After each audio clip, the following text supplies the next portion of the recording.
Yo everyone, Sanjuche here, what's going on? So welcome back to the channel, and today, as you can already tell by the video title, we'll be covering Samurai 8 chapters 4 to 6. I've been behind for the most part and I apologize for that. So let's get into it. I definitely want to review all these chapters and have a discussion with you guys about these 3 chapters. So be sure to rate, comment, subscribe, and let's get into the video. So Samurai 8 chapters 4 to 6. As I do with a lot of these manga reviews, I give my first impressions. I definitely love them. We get I mean, as we go along, considering Masashi Kishimoto, the creator of Naruto, is the one, you know, he's the author of this, or the creator of this series. It kind of goes without saying that we're going to want to compare Samurai 8 to Naruto for the most part. And with 6 chapters in, I must say, it kind of feels like I have a better idea, or there's the big picture has been painted much better than how it was with Naruto. We're getting a lot of lore, and we kind of get an idea of how the whole system of samurais actually works, more so than where we were with Naruto. And to be honest, that kind of has to, I guess, credit must go to the fact that chapter 1 was so long, so there's that as well. But anyway, starting with chapter 4, of course, of Samurai 8, we get to understand that Hachimaru's father, he obviously knows much more than he's letting on. It's quite obvious he knows a lot about samurai, from the locker balls to the sword hilts, and we get to understand that he I don't know, it seems like the theme that they're going with, or the story they're going with where Hachimaru's father is concerned, is that whatever he did in the past is coming back to haunt him eventually, because we even got this one panel of this character that kind of promised him that he'll come back to find him one day, so there's definitely that. Now going forward, we get to understand I guess understand a bit more of who Daruma is. He seems to be a legendary samurai, so there's that. But I think the biggest part of chapter 4 comes in 2 sections: the end and the part where we find out that Daruma has actually been searching for the keys to open Pandora's box for the last 50 years, which is pretty crazy. I'd love to find out what happened in those 50 years and his failed attempts to find the keys.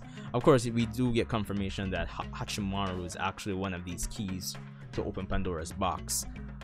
Now, the next interesting thing is that kind of paints a big picture of where the story is going. We get to understand that the planets and the planetary belts, so essentially the string of planets that's in this section of the galaxy, will be destroyed unless they find the keys and open Pandora's box. So that's interesting, definitely setting the tone and setting up the stakes for the future of the manga, which I definitely love. Of course, by the end of the chapter, we get to understand that, you know, Daruma gives Hachimaru a choice: either he stays or he becomes a full-fledged samurai and goes off with him and leaves home and trains with Daruma, which he, of course, he does agree. So yeah, that was chapter 4 for the most part. Chapter 5 and chapter 6, and the thing with these 3 chapters, we get to understand the stakes. We get more so reminded of the stakes that are at play here, and we get a lot of lore and how the samurai system actually works. Going forward with chapter 5, we get more information on the holders, or the animal companions that we've seen the samurais use so far. So, such as Hayataro, or that one kind of horse-looking thing that the samurai that Hachimaru beat in chapter 1 was using.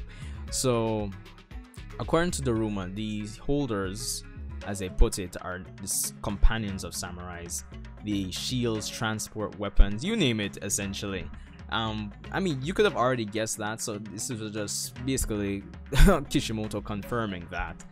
But apparently, it's a case where it's a case where there's a difference between holders and key holders. Now, the holders are the animal companions, apparently have a sword hilt that's to be used by the samurais to actually control their soul, to essentially use their soul blade, essentially. So that's when they become key holders, and that kind of solidifies the relationship between them once they do give the samurais their sword hilts. So that was interesting. Chapter 5 also had some decent action sequences. we got to see the Daruma fight, kind of make use and kind of showcase what he was talking about, where having these holders or key holders are concerned. So that was interesting, and we get more of what was alluded to in chapter 4, where we find out that the the key holder that Daruma has chosen to, you know, be his key holder at the moment, it was a seam, or it seems to be a sword hilt that Hachimaru's father actually put back. So it kind of implies that, you know, his father really does know more than he lets on. So I'm interested to see where the story with his father is going to come into play, or where it's going to lead to. So there was that. So by the end of this chapter, and leading into chapter 6, we get Hachimaru starting his training to become a full-fledged samurai. And it's this chapter which was, I think, the most interesting of the 3. We get to understand more about this samurai system. As I said, we get to understand that there's a trinity that must be, you know, 3 things that must be in like unison for samurais to achieve their full power, and that is the samurai himself, the key. Who's the key? We have the key holder, and we have a destined or fated princess that the samurai is supposed to protect. Because apparently the way this entire system works is that the princesses that they've been mentioning up to this point, apparently they're the ones that have the ability to discover or find the locker balls. And when a princess discovers her locker ball, that locker ball is used to create her corresponding samurai, who in turn defends the planet from whatever forces are of evil or quote unquote are out there. So that's interesting. And we're introduced to Hachimaru's fated princess in this chapter, which we got a little bit of comedy moments, because this whole chapter we get to see Hachimaru interrupt Daruma and his speeches, and it's it's a point by his princess to say, you know, I'll work with anyone as long as they, you know, they don't interrupt me. So we got a bit of comedy moments there. So it's gonna be interesting. It's interesting setup for when they meet. So that's something to look forward to. But all in all, chapters 4 to 6 were definitely a fun read. Definitely loved getting more into the lore and, you know, reminded of the stakes that are at play. It's also interesting they're introducing new characters a bit by bit. We got, apart from the princess and her I guess her friend that was in the chapter 6, we got these 2 other persons that were in space, which I'm pretty sure are probably going to be like, the way it's going to be written or the way the dialogue was, it's implied that, you know, that princess that we're introduced to and the samurai is going to be like a parallel of the future relationship between the princess and I believe her name is, and Hachimaru. So there's that. So yeah, that's chapters 4 to 6. Definitely loved it. Definite setup. Definitely love the reminder of the stakes at play, and to find out that the current planet that they're on is in danger of being destroyed kind of eventually gives the setup for Hachimaru to transition to a more mature character.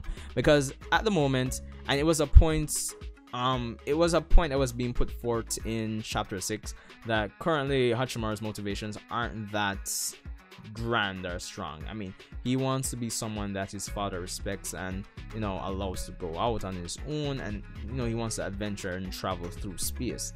But as we've seen based on the exchange between him and Daruma in chapter 6, that he really needs something more.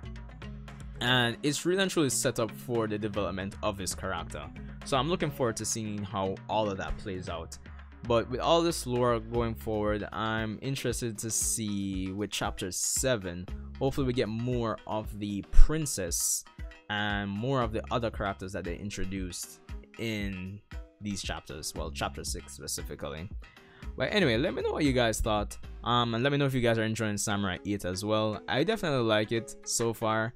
For those of you comparing it to Naruto, to me, honestly, so far, comparing apples to apples, if I were to compare the first 6 chapters of Naruto, even though I haven't read the first 6 chapters of Naruto, but I would imagine that translates to probably about the first 2, probably at most first 3 episodes, which isn't really much in the grand scheme of things where Naruto is concerned.